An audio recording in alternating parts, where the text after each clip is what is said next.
Welcome back to the Capital Confidential podcast from the Times Union and the Hearst Corporation. I'm Dan Clark, author of the Capital Confidential newsletter. The 2026 race for governor is already well underway. Democrats are confident they'll hold on to the seat, but Republicans view Governor Kathy Hochul as vulnerable, heading into her campaign for a second full term. So does Lieutenant Governor Antonio Delgado, a Democrat who's challenging Hochul for the party's nomination next year. The LG joins us this week on the pod. LG Delgado, thanks for joining us. I appreciate it. Thank you for having me. Always a pleasure. So I'm curious, when did the thought process start to form in your mind that you wanted to either not seek re-election with the governor or that you wanted to run for governor yourself? I mean, it's hard to pinpoint exactly when. I can tell you that since becoming lieutenant governor, I've been working with the governor, trying to make sure that as things had been discussed, I would be a part of the decision-making process. I would have a hand in being a true thought partner. And from the beginning, that dimension of our relationship, despite being told that would be the case by the governor, never materialized. Ultimately, as time went on, that struggle persisted. And there were a number of instances where there was some public splits on some things by virtue of the fact that we were not on the same page. One of those was when Biden, would not step down, and I said that he should, and she continued to support him despite the fact that many people thought it was time for him to move on. Right. And then, of course, when President Trump won, I thought that was a real eye-opening experience for all Democrats because there's no world in which he should be back in office. And I found it very notable that we had the largest swing from left to right in the entire country here in New York, and that we had 500,000 Democrats stay at home, and that the margin of victory for the Democratic nominee was the smallest since 1988. And I started thinking about, well, what is going on with Democrats here in New York where people are either staying home or starting to lurch towards Trump? And then I saw the dynamic with Mayor Adams, and Mayor Adams ultimately being compromised by President Trump, and the governor refusing to deal with him in a way that he ought to be dealt with as the leader of the state of New York. And so as all these things continue to persist, I felt that we reached a tipping point in my mind where new leadership is required here in New York. Leadership that is, not going to play it safe, that's going to be bold, that's really going to try to fight for working people and not leave them behind, and not just paper over the status quo.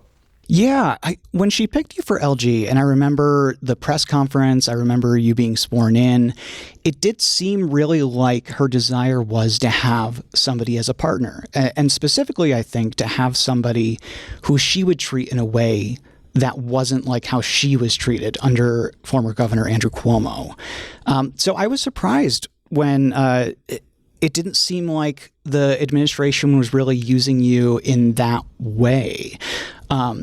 If you had your full power, I guess, your ability to do exactly what you want, what would that have looked like as LG? I'm curious, because if you're governor, obviously you'll be picking an LG and you'll want to know a little bit about what they'll be doing. Well, first, I think it's important to note that everything you said about her own set of experiences with regards to Cuomo and feeling as if she was not properly utilized and marginalized, she shared all that with me. Yeah. And that was what made the case very compelling. When you tell me that you are trying to do things differently, you've lived through it personally and don't want to bring that same dynamic into the relationship, I'm going to take you at your word. And I'm going to get excited about the possibility of what we could do collectively. I asked her, I said, Governor, I would like to be in the room when you sit down with Stuart Cousins, the leader of the Senate, or you sit down with Speaker Hasty of the Assembly. I want to be a part of those conversations. And she assured me that I would be. I said, I want to be a part of the decision-making process. Ultimately, you make the decision, but as you make these decisions, I'd like to be a part of that circle of trust that gives you a sense of, where we can go with any number of options. And again, she assured me. And so let's just start at a baseline with that, because if you don't have a process where you are leveraging all of your assets, you're leveraging somebody who comes into this role, a successful member of Congress with 18 bills signed into law, a record of bipartisan success and effectiveness, as somebody who's brought a wealth of experience even outside of government from practicing law. I just felt like there was an absence of understanding what I could bring to the table by virtue of being a critical thought partner and helping her think through any number of decisions.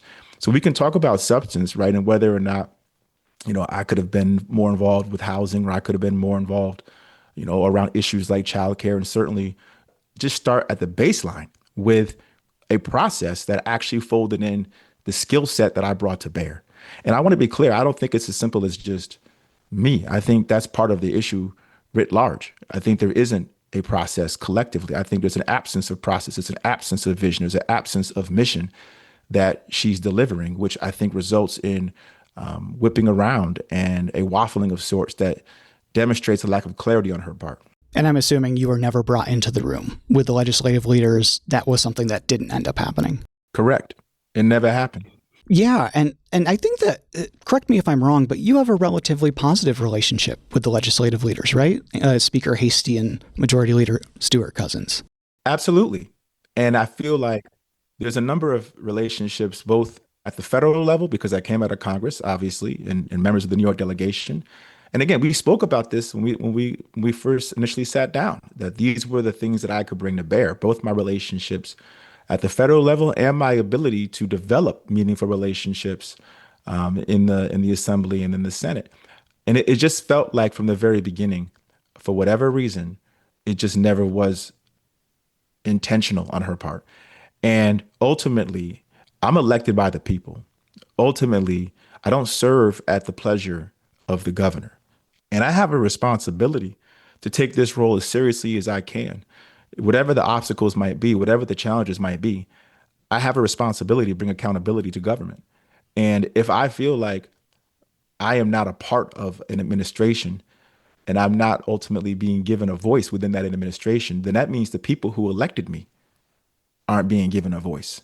They're not being able to be served in a meaningful way. I feel like I have an obligation at that point, to make sure that I do everything in my power to assure that I am truly bringing the people with me into the office. Your platform is definitely different from what I think the governor is going to run on. I've looked at your website, and you have positions that align, not with her. You want to, and correct me if I'm wrong in interpreting this, but I believe you want to raise income taxes on high income earners. Is that correct? That is correct. Yeah. And I know that she's been very resistant on that. And a lot of Democrats have, not been happy with her about that, because we have all of these funding gaps in state government that could, they argue, be filled with the revenue from those taxes. I want to talk to you first about, in terms of topics, about one that's always on my mind, because, and on the minds of New Yorkers, I think, especially, and that's energy affordability. People are getting their energy bills and they are going up to just these places where people can't afford it. It's not even a question between sacrificing something to afford it. It's just they don't have the money for it. I mean, I don't have the money for it. If you were governor, how do you tackle that issue while still having the state meet its climate goals? I mean, that's really the balance that I see here, and it's a difficult one. I understand that it can seem difficult because of the way it's been mismanaged by the governor. The governor is not invested in this in a real way. I think there's an appetite to be able to say that we're leading, that we care about these issues, and it sounds good to be able to say that. It's one thing to be able to say something and promote it. It's quite another if you're actually dedicated to seeing it through. And if you observe the way she's managed the climate dynamic and our commitment to the CLCPA, what it reveals is a lack of real prioritization. There's really been no attempt to rein in the costs of energy. If anything, the work that we've done at at the state level, is exacerbated it, because we've allowed these monopolies who oversee the utilities to basically jack up the cost and leverage an uncapped rate of return, and do so in a way that then allows them to take the profits that they make and invest them in fixing outmoded means of transporting fossil fuels. And that just ultimately adds more cost, because the cost of fixing these outmoded means of energy actually is incredibly high relative to the cost of robustly investing in green energy technology, whether it's wind or solar. And on solar, despite the fact that we have hit a lot of our solar capacity goals, the governor has shelved and refused to continue to move forward on a number of solar project investments and programs designed to help us accelerate and meet our goals in the long term without any real rationale. In the meantime, she wants to then say, you know what, let's roll out a plan for nuclear without any real, sense of what the cost of that might be, knowing it's going to take at least 10 to 15 years before we even have something like that built. So what is the objective here other than to just, basically do smoke and mirrors and take us nowhere? Meanwhile, people are suffering. Why not cap? Why not, get behind the bill like the New York Heat Act and make sure that folks aren't paying a certain percentage of their energy bills, of their income towards their energy bills? Deal with the 100-foot rule that puts the cost of building out these lines on New Yorkers. What happened to the regs around cap and invest? It's been 2 years. Where are they? So there's a sense in which it's just a lot of delay and delay and delay without any real impact. Never mind the fact that she's also now possibly allowing the permits to go through as it pertains to the gas lines through New York, the Constitution gas lines, which had previously been denied permits. Why is she doing that? Why is she doing all these things that ultimately not only make it more challenging for us to drive down the cost of energy, but actually frustrate our process of committing to our CLCPA goals? To me, it's a real challenge, and ultimately she's doing nothing to bring down the cost. We could also be passing legislation, by the way, that would tie or give more authority to the state to oversee how these rates are set by the monopolies that oversee them, from Con Ed to National Grid. What are we doing to make sure that we actually provide more oversight and accountability? And the answer is we're not doing anything. Well, she's not, I should say, doing anything. Yeah, the Public Service Commission, which reviews rates and decides them, never really rejects them. It kind of modifies them to lower than what was proposed. Do you think that is? But that's because they hide behind, that's because, just sorry to interrupt, but No. that's because they hide behind the open-endedness of the law, Yeah. right? And so there needs to be a push by the government in partnership, and this is where I think she lacks leadership as well. There needs to be an attempt to build with the state assembly and the state senate a plan. There's legislation in there that's meant to address this that actually ties that rate of return, to a model that ultimately wouldn't allow the monopolies to just jack up these prices without accountability. But where's the conversation around that? I've never heard her speak about doing anything of the sort, but yet then wants to get upset when the Public Service Commission does what it does. It's like speaking out of both sides of your mouth. I mean, if you really care about, how these prices are being jacked up, then maybe we should do something with the legislative body to see it through. I think about the same thing. And the state Senate, the Democrats there, had passed a few bills this year. I'm not going to talk about the specific bills because I didn't tell you about them beforehand. But they passed a few bills this year to really kind of, make the Public Service Commission a little bit more accountable, change it, and make it be more aggressive, I think, in holding these rates down. Is that something that with the legislature, you could see an easy path to doing that? Or do you think that'll be a difficult conversation? I would think, well, I think I want to be clear. I think it would be challenging only insofar as that there'd be a lot of entrenched interests, right, Yeah. outside of the legislative body that will do everything in their power to try to undermine it. But I do think that there are willing partners within the Assembly and the Senate who are prepared to meet this moment. And what it takes is leadership both at the legislative body level and at the executive level. And I think if there's a real partnership and a real attempt, and hopefully, and I think even ideally, it would be bipartisan. We can really have an impact here in a meaningful way. But these things all take political courage, Mm. and I think what I don't see in the governor is an appetite to take on the entrenched corruption, the entrenched power that ultimately frustrates progress. Even going back to the taxes piece that you flagged, the fact that even before the federal cuts happened, Every single year she's been the governor, it's a non-starter for her to talk about raising taxes on the ultra wealthy. Every single year, it's a non-starter.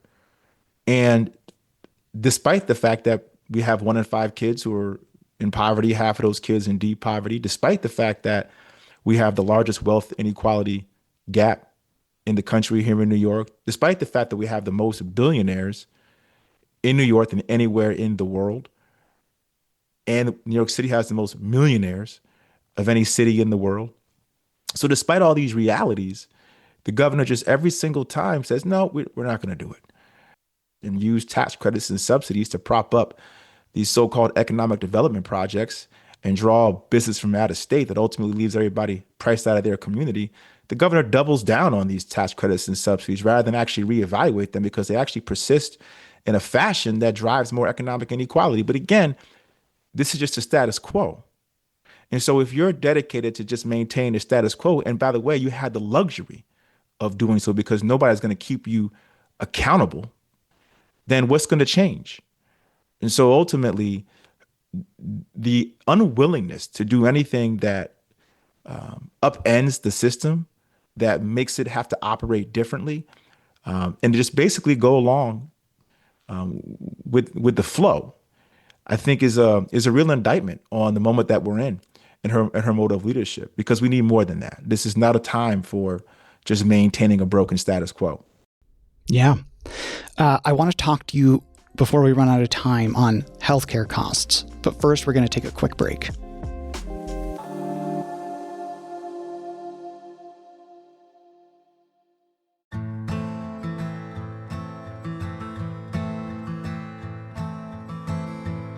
"12-year-old Jaliek Rainwalker vanished without a trace from a small upstate New York village on a cool November night in 2007.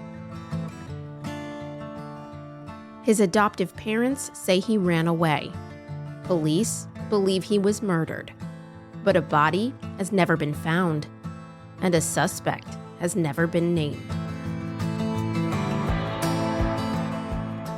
Thank you for giving me the opportunity. Yeah, Appreciate okay, that. all right, but you don't want to talk. Then when I learned they were trying to undo the adoption, that's when I learned that this story was very complicated, well, a lot more complicated than I even thought. Almost 2 decades later, the case remains unsolved. I'm Jessica Marshall. And I'm Wendy Libertar.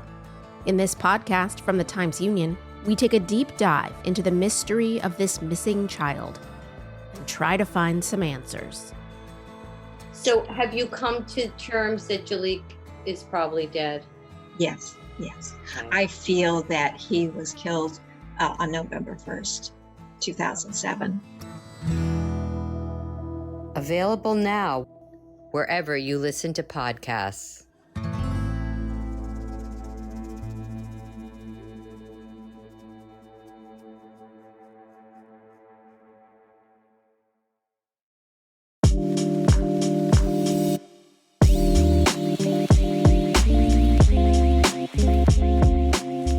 All right, Lieutenant Governor Antonio Delgado still on the CapCon pod with us. So healthcare, I mean, we talked about energy, and I think that's a huge cost. But healthcare costs are also really high for New Yorkers who, I mean, want to do anything. What do you see there? And a lot of people will say, well, the role of the federal government is more important there. But I'm assuming you've thought about this. And if you were in the governor's office, I mean, how do you approach that?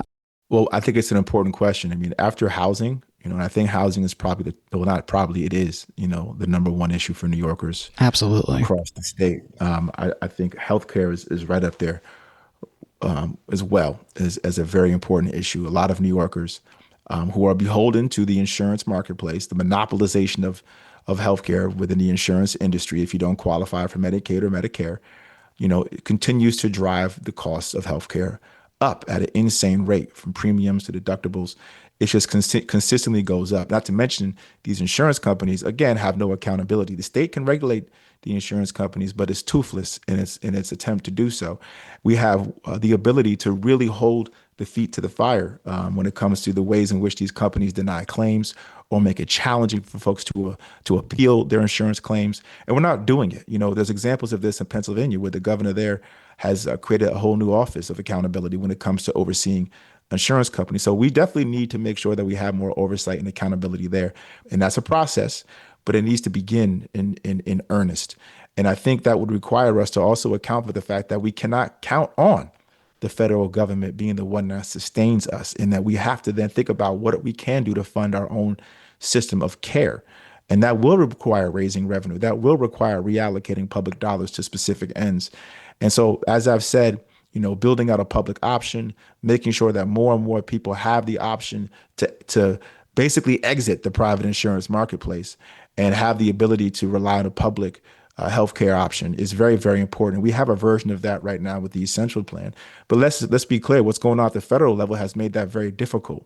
And so we do need to reassess, how we're going to account for not just the hole that's been blown through by virtue of the cuts at the federal level, but what's it going to take in the long term to build out our own system of care? Because even before there was these cuts, the governor wasn't committed to fully reimbursing or having higher reimbursement rates for Medicaid services. We weren't fully funding our healthcare safety net hospitals.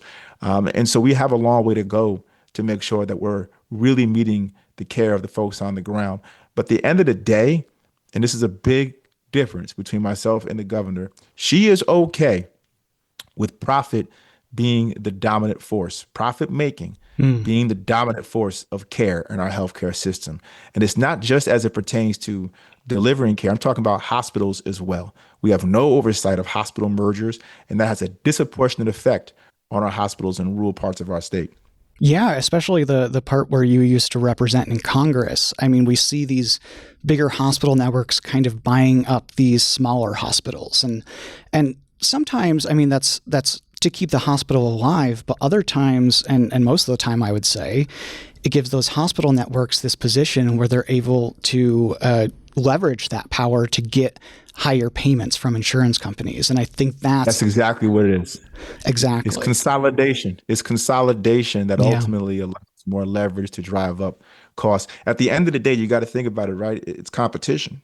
So if you are able to take out competition within, who can provide what rate for this, segment or this region versus who can provide this rate. Well, if only one person is providing the rates, if only one entity has the ability to provide the rates, they can dictate, and sometimes possibly, even be in a position to collude, Yeah. So I think that we are letting the corporatization of our healthcare system really undermine people in cruel ways. I find it offensive that here we are in New York and we're not prepared to really tackle this issue in a meaningful way, that we're going to continue to allow it to persist as if it's delivering the care that the people are warranted. And they're just not. It's not happening. And so we wonder why people are saying, you know what, I'm done with Democrats, or I'm done with the way we're being led right now in New York. Well, I think a lot of it speaks to the fact that they're being priced out. They can't afford their homes. They can't afford their rent. When they get a healthcare bill, they're, basically feel like they're being hijacked, stuck up without the gun. It's very challenging for New Yorkers right now. If you got children, you're trying to find affordable childcare.